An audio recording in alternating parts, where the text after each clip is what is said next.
We got a table of these different corn yields, and we've got some information about the ANOVA table, and let's use that to try and execute an F-test. Okay, so I've got my ANOVA table. I'm going to have a factor that comes from fertilizer. I'm going to have a factor that comes from manure. I'm going to have an interaction factor. I've got error. And then I've got the total. So maybe I'll usually go through and identify degrees of freedom first. Okay? So degrees of freedom for each of the treatments, it's just the number of levels from that treatment minus 1. Okay? So for fertilizer, I've got 3 different treatments right here. And so my levels are going to be, my degrees of freedom rather, are 2. I've got 2 opportunities for variation right there. And then for manure, it's just 1. Okay, I've just got high and low. Those are my levels there. So that's just representing the fact that there's like only 1 opportunity for variation. There's the difference between the low and the high level, and that's it. Okay? The interaction is just the product of the 2 degrees of freedom. That's easy to calculate. I just multiply those 2 together and get 2. Okay? That's why we always see it as like A, B, A times B. Okay? Error, I usually skip the error and do the total first. Okay? So the total is going to be our total sample size minus 1. So how many individuals do we have in this case? We've got 5 replicates across 6 different treatments. So that's 30. We're left with 29 for our total degrees of freedom. And then so we've got 24 degrees of freedom for the error. Wait, how did you get the total again? I looked at, so we've got 30 individuals in total in here. So the total is always the total sample size minus 1. And minus 1. And minus 1, yep. Okay, minus 1. How would you calculate error then? Would it just be... I don't ever figure out, I don't know the formula. It's like, yeah, I would always just calculate the rest of them and figure out the error from that. Okay. That's my recommendation. I do not know what the formula is. All right. It's in my notes if you want to memorize it. Alright. And then we've got, okay, a sum of squares 108.8. Okay, for the total, we've got a sum of squares for fertilizer, that's 17.35.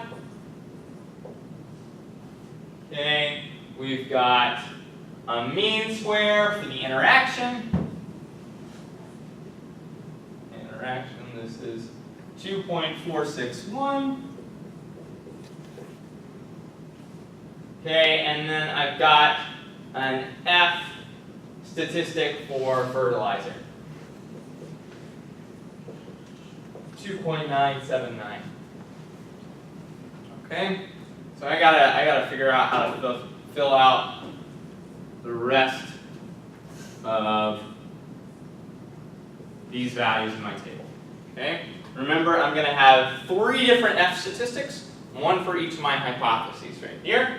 Okay, so mean square, going from the sum of squares to the mean square, that's not so bad. I just need to take the sum of squares and divide by 2. So that's going to be, let's see, 8 plus half of 1.35 is like 0.4.62. So 8.62.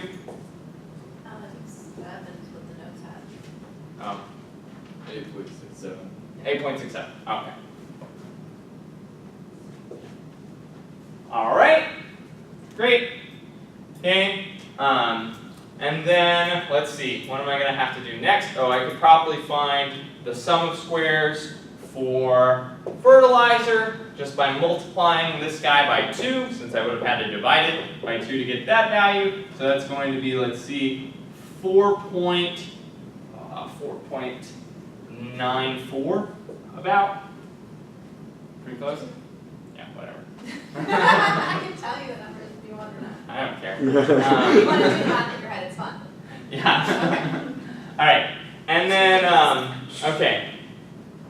So then, and I need a mean square for error term as well. Okay, so that's the only way I'm going to be able to calculate the F statistics. I need to know what the MSE is right here. Okay, this is probably where things are going to get too complicated for me, so Jessica will have to tell me what these are.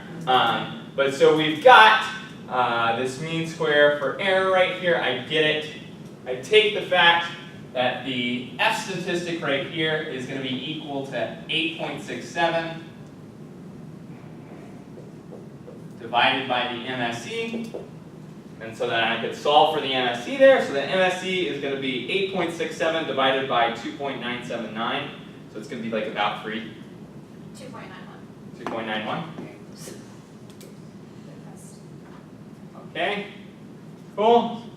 And then to get the sum of squares for the error, I'd multiply this guy by 24. So let's see, that's going to be like 72 minus like 9% of 24. So that's like 69.6. 69.84. So 69.84. you're just showing up now, aren't you? Yeah. Okay. And then we get, okay, I can get the sum of squares for the total right here. So this is going to be about like 22 plus 70, 92. So that's going to be like, what, like 16 or 17? 17.35. 17. Wait, this was also 17.6? Oh, 16.68, sorry. 16.68. Okay. Divide this by 1. That's easy. I can definitely do that in my head. 16.68. And then we just need to get F statistics, each of these F statistics. Okay? So I would take 16.68 and divide it by 2.91, and that's going to be like, that's going to be like 5.5 or something. 5.7. 5.7. Okay. 2.461 divided by 2.91, that's going to be like 0.85. Yeah. Cool. Okay. So then we've got our F statistics. Now we need to use these F statistics to come to conclusions.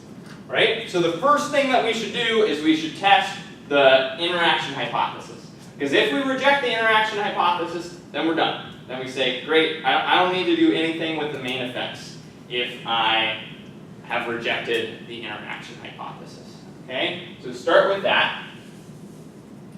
So start with the interaction hypothesis. So FAB is 0.85. So am I going to reject or fail to reject this interaction hypothesis? And remember what the interaction hypothesis is. If I were to have to write it out in terms of the parameters, it would be that gamma ij equals 0 for all I and j. Okay, all of the gammas are equal to 0. There's no interaction between my two factors at any potential level. Okay? So, well, I'll tell you this F statistic is already small. Okay? Any F statistic that is below 1 is really, really small. I already know that I'm not going to have evidence to reject that null hypothesis. Okay? So, but let's see how I would see that. Okay? I'd go to my table F, and what I want to do, I'm going to look at an F distribution, okay, with 2 degrees of freedom in the numerator and 24 degrees of freedom in the denominator, because I had my MS for the interaction divided by the MS for the error. I take 2 and 24. Those are my numerator and denominator degrees of freedom. So if I asked you, what is the distribution of that statistic expected to be, assuming that the null hypothesis is true? That's the answer, F224. Okay? Right? Remember the way that hypothesis testing works is I say if the null hypothesis were true, if there were no interaction at all, how would this behave due to chance variation, due to experimental error? And the F distribution tells you exactly how it would behave. It tells you, okay, well, values down here are very likely, values over here are much less likely. And when we've got the much less likely values, then we say, oh, well, maybe that makes me question my belief in the null hypothesis. Okay, so I want to figure out what is the p-value. I've got 0.85 right here. Sorry, what was that, Jared? So 5.61, if that's the right alpha 101. Yeah, so that's gonna tell us something, but we really, in this case, we're gonna want to use the alpha 0.1 table instead of 0.01. So I've got 0.85 right here. I want to be able to try to estimate something about this p-value. Since I think that F statistic is going to give me a large p-value, I'm actually going to start with the 0.1 table. Okay, so I'm going to go to F224, and I get a value of 2.54 right there.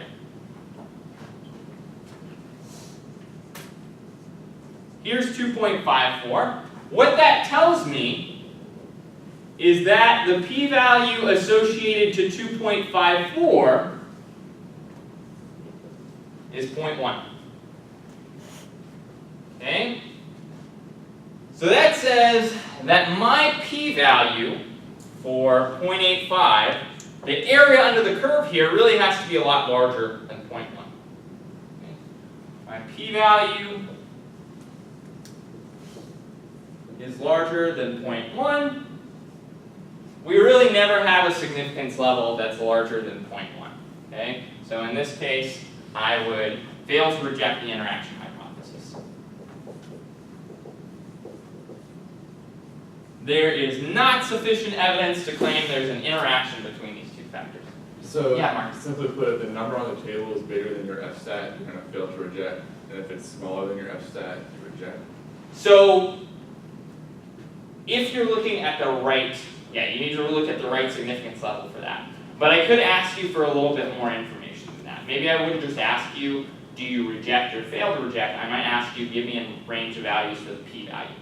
I would say, I might give you a multiple choice question, and it's like, the p-value is below 0.01, or between 0.01 and 0.05, or between 0.05 and 0.1, or above 0.1. You just go through all the tables. And you go through all the tables and figure out, okay, where exactly does this fall? Okay? Alright, that makes sense? What would the question be that you would ask? So I could ask you like a multiple choice question, and it would be something like,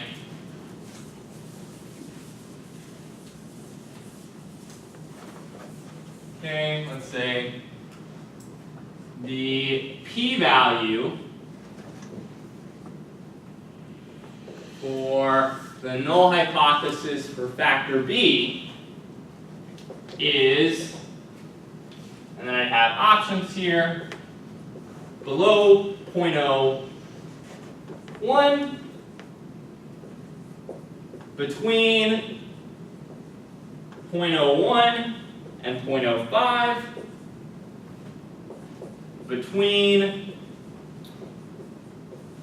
0.05 and 0.1, above 0.1. Yeah, Mark. So if I were to look at the F table and the number on the 0.05 was 0.84 for my F for the number on there, I would say it would be C. So like Yes, yeah, you would say it would be between 0.05 and 0.1. Yeah. You guys look confused. It would be between them? So what Mark is saying is, if instead we looked up, Oh. and this ended up being, this was instead of 2.54, it was like 0.84. Okay, so it was right next to 0.85. Okay, we did. This was 0.84. That was our critical value, and 0.85 was our value right here. Then what he's saying is the p-value is just really going to be just shy of 0.1. Okay, it'll be just below 0.1. It's going to be between 0.05 and 0.1.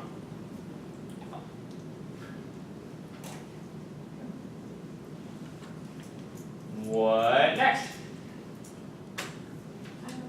Yes? I have to find my paper. It was about the homework 11. Okay. There was a question on there. Having to deal with washing machines about, the temperature of the water and the cycle. Okay. And on the solutions, the way that you wrote the hypotheses, you didn't check for interaction. Can I see the, Yeah, so this is the okay. question. It was for the one that you put with the review material. Yep. Okay, and we didn't have, we didn't check the interactions Is class. there a reason why? Let's see. Yeah, it says you may assume, as Jonathan did, that interactions between temperature and cycle are negligible. Yeah. Were you gonna help out? Do we need to know assumptions? Like the last two tests, we didn't really need to memorize them. They were like, assume that they were good. Yeah, I mean, so, right, I did test you on assumptions with that plots question, right? That was the way that I tested you on the assumptions. So like, you should be familiar with the assumptions and like what violating them looks like. But for the most part, I just like don't want to write questions where people, are like, oh, assumptions are false, we're not gonna continue or something like that. So normally what I do is I write separate questions for the assumptions, right? So normally I'm like, just execute the test on question 4 and then we talk about assumptions on question 5 or something like that. So like you should be familiar with assumptions. I'm never gonna have you do like we did in group funds where it was just like, check the assumptions and you just like write all of them down and write check marks next to them regardless of whether or not they hold.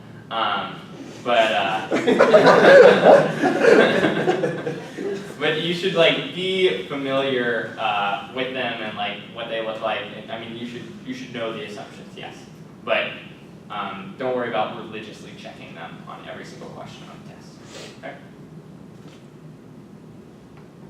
All right. What next? You guys want to talk about? You guys were mentioning chi-squared. Yeah. Yeah, let's talk about chi-squared test of homogeneity versus test of independence. Okay. So I'll do it on the doc hand because I don't know if anything's showing up over here. So we've got our 3 chi-square tests. You got goodness of fit. And goodness of fit is usually the easy one, okay? This is always a one-way table. You're just looking at the distribution of one variable, okay? I've got, okay, we had something on the